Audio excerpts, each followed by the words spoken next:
Quando nós estamos na fase da escola, né? E nós estamos em busca, assim, do nosso curso e tudo mais, a mudança da escola para a faculdade, ela, em questão de ambiente, ela é muito diferente, né? A faculdade, ela é muito mais ampla.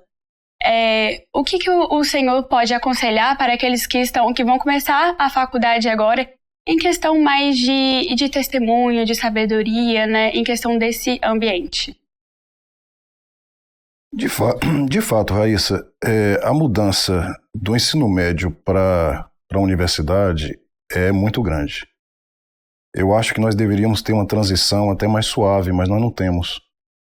Então é uma ruptura muito grande, porque é comum o estudante viver quase que num cercadinho, um bom cercadinho, que é uma escola de ensino médio, que ele tem todo tipo de acompanhamento, coordenadores, e de repente entra no modelo educacional que nós temos, principalmente quando se pensa em universidade pública, em que ele tem o apoio dos professores, mas que ele é considerado praticamente um adulto. Ele tem que se virar. E essa ruptura faz com que, muitas vezes, ele se sinta perdido e leve 1 ano, 2 anos para se adaptar, e quando ele finalmente se adapta, aí ele consegue voar sozinho, digamos assim, mas realmente é um choque. Nós temos essa experiência, a gente vê isso todo dia, porque é necessário, acima de tudo, e depois eu vou falar mais sobre isso, você criar uma capacidade de pensar por si mesmo. E isso não acontece no ensino médio, ou é muito pouco estimulado. E quando o estudante tem que pensar por si mesmo na universidade, ele tem uma dificuldade e ele muitas vezes vai se sentir inseguro. Mas assim, eu sou muito otimista porque eu lido com os estudantes, eu trabalho principalmente nessa fase inicial do estudante. Chega um momento em que ele já tem um pensamento próprio, ele começa... Porque eu entendo que esse é o papel da universidade, é ensinar o aluno a pensar por si mesmo. E quando ele faz isso, eu considero que ele já está começando a ficar pronto para enfrentar a vida. É interessante isso, Adriano. Eu, na minha história, tive a oportunidade tanto de estudar em universidade pública como em universidade particular. A gente percebe a diferença de posicionamento por uma série de motivos. E, de fato, e eu me lembro disso, isso é um bom sinal, que eu ainda estou me lembrando dessa época da minha vida, né, que quando a gente sai para a universidade pública, que foi a minha primeira experiência, a gente se sente absolutamente solto. Há um erro, na minha opinião, e você pode falar alguma coisa sobre isso, mas é a minha opinião, há um erro de interpretação do jovem em se sentir livre. Não é exatamente livre, ele está solto. É diferente ser livre.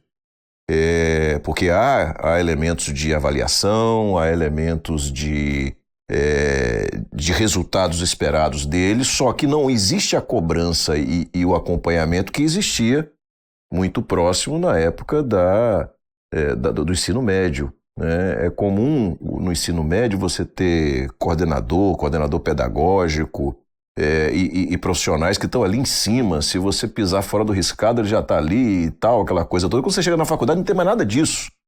O professor chega, entrega um conteúdo, né, e se vire. Né? Vai atrás de aperfeiçoar esse conteúdo. É isso mesmo, né? E assim, nós temos jovens que estão nos assistindo que estão exatamente para viver esse momento de transição, né? E essa realidade, seria interessante a gente abrir os olhos dos nossos jovens para entender o que é essa realidade do ensino superior sobre esse aspecto.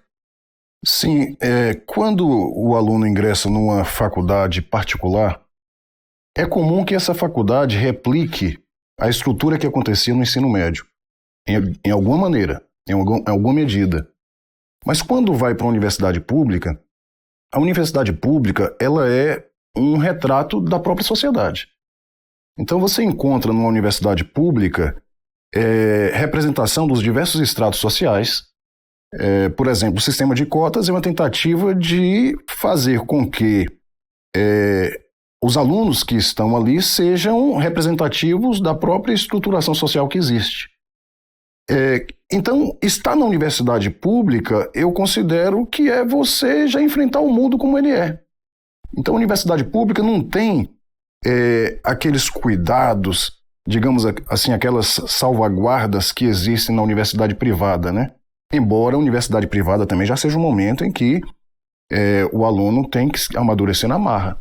Uhum. Mas a universidade pública cada vez mais solta o aluno para se virar. E aí, quanto mais segurança ele tem do que quer, do que busca, e eventualmente, inclusive, apoio familiar e tudo mais, melhor para conseguir se virar, né? Não, sem dúvida. Conseguir viver esse momento de transição. É porque, Josias, ele na universidade, ele tem ali, por exemplo, a Universidade Pública do Espírito Santo, tem mais de 70 cursos. Então é dada uma certa liberdade ao estudante de fazer o seu próprio caminho. Então ele vai estudar, por exemplo, um curso como Direito, ele, já que está dentro da universidade, ele pode aproveitar disciplinas de diversos outros cursos e assim ele tem a formação que é dada pelo próprio curso, mas ele pode fortalecer a sua formação com aquilo que outros cursos podem dar a ele. Então existe um grau de liberdade que muitas vezes não existe na particular. Não estou dizendo que as particulares todas sejam assim, mas na universidade pública a gente tem que ter todo um trabalho para que ele entenda aquilo que você falou no início. Há uma certa liberdade, mas há também muitas obrigações a cumprir. É preciso.